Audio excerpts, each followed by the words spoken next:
since the global pandemic began, many people have been feeling stressed. Be it working from home to taking care of the kids, homeschooling, and having no social interaction, it is so easy to feel edgy. And in this video, I'll share a few tips that you can use to reduce the mental stress by really learning to connect with the physical body. If you're here for the first time, my name is Kiran, I'm an author, and I write about emotional resilience and wellness. And the link to my book is in the description below. Let's talk about mental stress. So whenever we feel mentally stressed, we become disconnected from our body.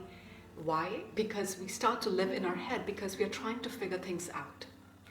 Another thing that you will notice with mental stress is that not all mental stress is made identical, meaning that different stress occurs with different intensity. And yet we tend to combine all of them in one big bucket called stress. So the first thing that I want to suggest is to gauge your level of stress, as in how stressed are you? So for that, let's take a quick look at the brain. So your brain is divided into three parts, three different ways of processing information. There is the outer brain, the inner brain, and the middle brain. So the brain has three different ways of processing energy and information. There is the outer brain, also called the neocortex. This is the part of the brain that is responsible for thinking. Then there is middle brain, also called the limbic brain, or the part of the brain that is responsible for your emotions. And then there is the reptilian brain, or the instinctual brain, or the survival brain. So when your life is threatened, say a lion is running after you, this is the part of the brain that gets kicked in. Now there's a reason why I share this information on the brain and how it relates to stress. Now for a moment, let's bring our attention back to this lower brain, or the survival brain. Now this part of the brain can exist in three different modes: yellow, green, and red, much like a traffic light. You know how the stoplight can be yellow or green or red? Similarly, think about this part of the brain can also exist in three different modes. So when this part of the brain is in green zone, you feel relaxed, your body can digest food, you feel socially engaged with the world around you. When this part of the brain is in yellow zone, this is when you are in fight flight, you are in self-preservation. And when this part of the brain is in the red zone, you simply freeze. Like you don't move, out of stress, out of trauma, out of shock. With this background, let's talk about stress. So when you're feeling stressed, you're feeling inattention, you're feeling agitated, you are most likely in the fight flight, or the yellow zone of the lower brain. And this is what fight flight looks like. Now when you are in the fight mode, initially you start to feel irritable.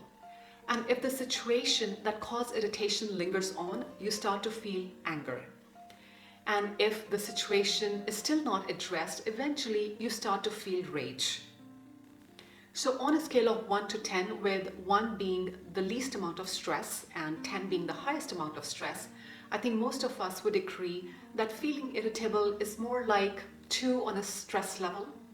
Feeling angry is more like 6 on scale of 1 to 10. And then rage is more like 10 on the stress level. Similarly, when you are in flight mode, you start with feeling uneasy.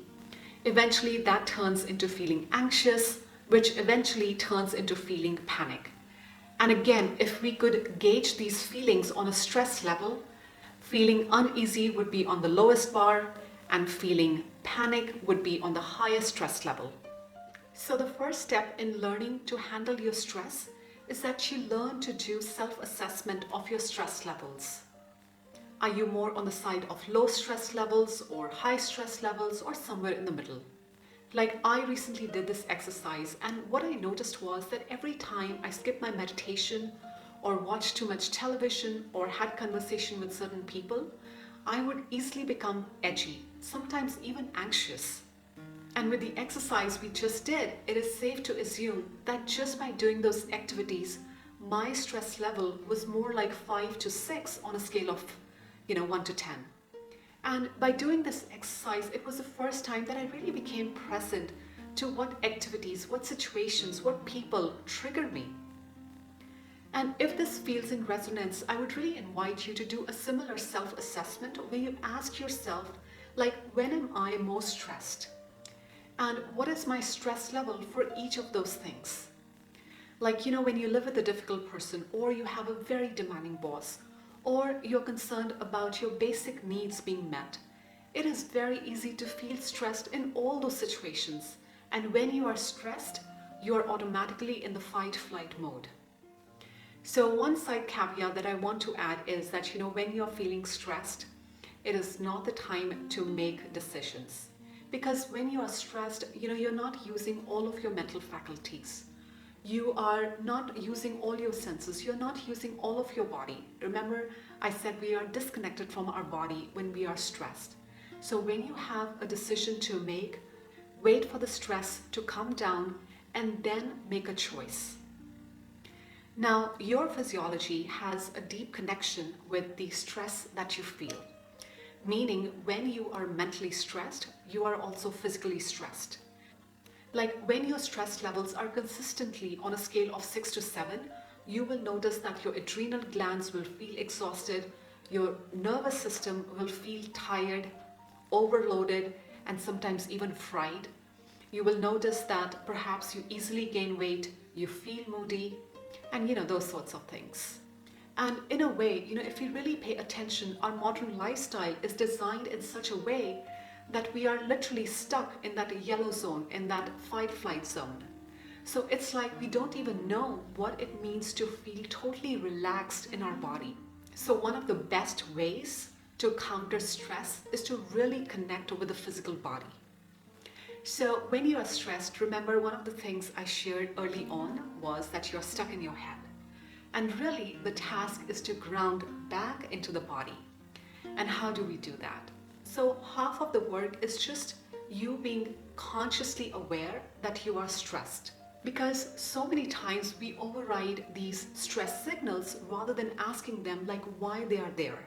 So as a first step, acknowledge the stress and see where you are on the stress level. Like when you're feeling triggered or agitated, take a pause, slow down and ask yourself like what's going on?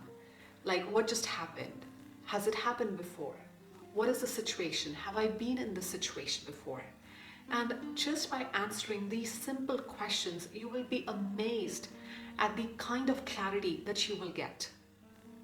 Another thing to do when you are mentally stressed is that you slow down the mental activity. You can do that with meditation or writing or painting or anything that basically relaxes you. See, you always want to remember that the best solutions to your problems are not going to come when you are stressed, when you are stuck in that fight-flight zone. In order to get those out-of-the-box ideas, you need your mind, your brain, your body completely relaxed. So basically, what I'm saying is that you want to be in that green zone of the lower brain. So I am not asking you to forget about your problems. Instead, what I'm asking you is that when you have a problem, take a step back, relax yourself, make sure that you're mentally and physically calm and composed, and then contemplate on the next steps. Another suggestion to really connect with your body is that you take time to create a peaceful place where you can recharge. Now, it could be as simple as, going to your balcony and sitting there for 5 minutes and having a nice cup of warm tea. Or it could be taking a hot shower or chatting with your friend. Again, try different activities and see which one of them resonates with you. Like, how we have cell phones and laptops that we need to recharge? So think about creating a space where you can recharge your body, your mind, and of course your adrenal glands. And I kid you not, this is not a luxury. It's almost a necessity in this age. Another tool to connect with your body and relax the nervous system is through breathing. So in this case, just sit in a comfortable place and start paying attention to your breath, to your inhale and exhale. And all you need to do is that when you inhale, inhale all the way into your belly, such that when you inhale, your belly expands. and that when you exhale, your belly empties out. The goal is to count to 108. So you inhale and exhale, that's count 1. You inhale and exhale again, that's count 2, and so on.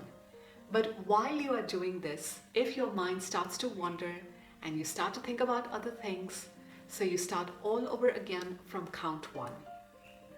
You can do this exercise 2 to 3 times a day for 5 minutes, or perhaps once a day for 20 minutes, whichever works best with your schedule. I also share many other tips on how to really connect with your body in my book, and if it feels in resonance, feel free to check it out. I hope these suggestions were helpful. In the description below, I'll also put a link to the article from which I source this content, so make sure to check that out. If you like this video, please give it a thumbs up, share with your friends, subscribe to the channel, and I will see you in the next video.